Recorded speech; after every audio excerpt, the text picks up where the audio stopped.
Hey, it's Coach Jamila.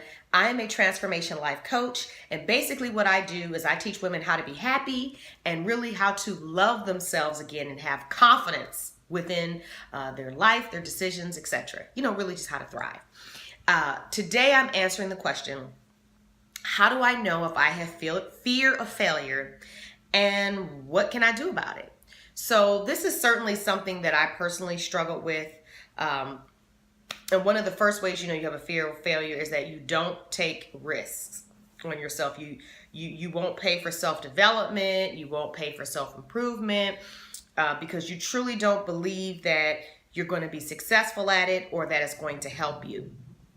And you may do the free stuff. You may watch 5,000 YouTube videos, be in some free groups in social media or whatever, but you really won't take the big steps to really invest money into yourself because you're afraid that you'll pay the money and you won't get results because you're afraid that it won't work for you. Okay, so that's a real fear of failure. And for me, I had a series of situations that happened in my life that caused me to develop this. So, when I was growing up, my parents raised us with the belief that, anything we put our mind to, we could accomplish. And quite frankly, that had been true, of everything that I had done up to that point and had worked out for me. And so back in 2006, I started a business, but then, as you know, and I didn't recognize it at the time, but the economy tanked. And so I had to, close it. I had to give it up. And that was the first time I ever really failed at something that I felt like I had put my effort and energy to, and it didn't work out. Okay. So then fast forward 2 years from then, I went through my divorce. After 14 years of marriage of, really pouring my heart and love and soul and emotions into another person, he decided that's not what he wanted. And so that was a failure, that you could put that kind of energy into something and then it failed. Okay. And then after that, I did, of course, if you know my story, met the love of my life. We got married, we have a great life now, but we had our first son and he passed away in the NICU at 8 days old because they overfed him preterm formula and it ruptured his intestines. Okay. I've done a video on that and I've talked about that, and I have my views and my opinions on that, but I'm not going to use this video to get into that, but that's what happened. And so even though it wasn't my fault, I felt like a failure as a mother because I didn't protect my son. I didn't know what I didn't know. And so I get that wasn't my fault and that I could not have known what I didn't know, but you still take it as a blow. Do you know what I'm saying? So it just started to make me feel like no matter what I did, no matter what I tried. Oh, and by the way, then my second son, who I ended up also having prematurely for a completely different reason. I had complete placenta previa, which you cannot control. But again, and I put myself on bed rest. I did every single thing under the sun, but it still came early, ended up in the NICU again. And of course, it was a totally different experience. He's happy, healthy, all that. But just the fact that, again, I didn't make it to term, I just felt like, and I really put my effort and energy into that. And so I tell you all this to say that all of that really just was a huge blow to my confidence and my belief in myself. And so after we had our second son and, I had stopped working and had been a couple of years at this point and realized, okay, or maybe about a year, a little over a year, that it was time, the savings was getting low. It was time for me to, do some work. And so I had been a fitness coach. I started doing that back in 2010. And of course, other forms of coaching like career coaching and things like that along the way. But, this was something that I was doing, and I had kind of turned my attention away from it, once we started having kids and with the loss, and all those things. And so I decided to turn my attention back to it. But I really struggled to get back into it because I felt like, I just felt like it was so much work before, because it was in the form of an MLM. And as you know, sometimes in network marketing, and I'm not knocking network marketing, it's made more millionaires than any other industry in the world. But you do have to work hard, to basically recruit and build a team. And I had done that already. But when you neglect your business, things fall apart. And so I just didn't feel like I was going to be able to do it again. So to make a long story short, it started me on a journey of really looking inward, to really trying to wrap my head around what this thing was. What was this this belief that I had that I was a failure? And so through my journey, I discovered, I had some very serious inner limiting beliefs around money, around, that I had developed this belief around failure.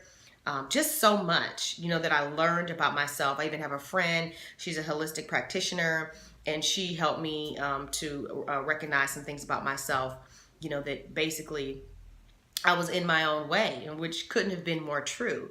And so, like I said, through this journey, I eventually got to the point to where I learned about a program that was really everything that I was looking for, and that was really going to help me launch myself and the expansion of my coaching to the next level. And, I piddled around with it. And it was funny how it fell into my lap. I didn't go looking for it. It just kind of showed up, my YouTube feed. And so anyway, to make a long story longer, I ended up really deciding and making the decision, taking that leap of faith, that risk, getting over that fear, to invest about $7,000 into myself. Okay. And it's not like I had the money sitting around, just to lay down cash, put it on a credit card. And the reason was because how was I going to expect that my clients were going to invest their time and resources into me to help them if I wasn't willing to invest in me to help myself become better, to help them to an even greater degree? Do you see what I'm saying? I was limiting my ability to be of greater service because of my own fears and hangups about money. Now, I most certainly am not advocating frivolity when it comes to finances, but it leads me to my next point, in that another way that you're struggling with fear of failure is that you have a lack mindset, and you really tend to use money as an excuse to prevent you from doing anything worthwhile. Now, you'll find the money when you need to buy gifts. You'll find the money when you need to do something that you really want to do, okay? You ever heard the expression, where there's a will, there's a way? People always find the money to do what they want to do. And so if you say, I don't have it, then yes, it is an excuse, because you're not really trying to be resourceful and figure it out, because you really don't want to. Because for you to invest any amount of money into yourself means that now you're accountable. Means you have to show up for yourself and actually start doing the work. And you may have to face and deal with some things that you're just not ready to face and deal with. And so when you struggle with putting real money into yourself, that's a fear of failure. That's what that is. It's a lack. I don't have. Well, why don't you have? You gotta you have to become a better version of yourself in order to be able to accomplish more, and thereby opening yourself up to greater opportunities, which no doubt always usually lead to you being able to increase your income. Listen, money will come, but if you're constantly focused on what you don't have, then you're going to continue not to have it. If you get what I'm saying, you have to, this isn't a video about gratitude and all these other things, but the point is we're talking about fear of failure, and that's a big piece of it. Now, another big piece of how you may be struggling with fear of failure is you're constantly worrying about what other people are going to think about what you do. You're worrying about putting yourself out there. You're worried about, well, what are they going to say? What are they going to do? Because you're so scared of what people of their opinions, that you actually don't even do it. Your fear of what people think of you is so strong that you don't even do it. You don't even take the chance. You don't even put yourself out there. And I know Dr. Phil has this quote, and I might say it wrong. He said, if you knew how little other people thought about you, you wouldn't spend so much time worrying about it.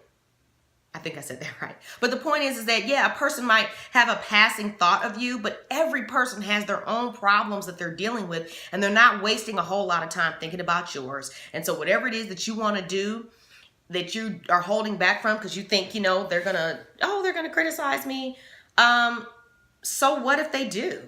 And then 30 seconds will have passed and so what? There's always going to be people that are going to criticize you even when you're doing everything right. Okay? But here's the thing. There's usually way more people that will encourage and support you than discourage you. Okay? So how do you overcome this fear of failure? You're going to have to take a risk. You're going to have to take a leap of faith on yourself. You're going to have to shift your mindset through, affirmations and also other techniques to shift your thinking to a more positive mind frame. Now, this isn't easy to do, okay? It's not easy to overcome a fear of failure, and it does take a little bit of time, a little bit of work, but it absolutely can be done. Because I did it. And it is something that you have to be consistent about, because sometimes when small things happen, it can be a trigger that might cause you to start to look in that direction. But once you kind of have the tools and you know how to shift it right back, then you're okay to continue moving forward and pushing yourself. And know that every time you get to a new level, there is going to be some fear associated there, because now you're going to a place where you've never been before. But that's okay. You just got to, there's a way to work through that and get through it. And a lot of times it's just to do it, just to take that leap of faith, just to jump. Now, I actually, in my 8-week Confidence and Happiness Boot Camp, teach women all the tools and techniques to help them shift their mindset into a more positive thought process so that they are able to overcome fear, failure, and other self-sabotaging tendencies, like low self-worth, low self-confidence, things like that. So if you're looking for a group coaching experience to where you not only get supported by me, but also be able to share it with other like-minded women, by all means, apply by booking a free discovery and action call with me today. I'll put the link in the description below. Anyway, thank you for watching, and I look forward to seeing you here.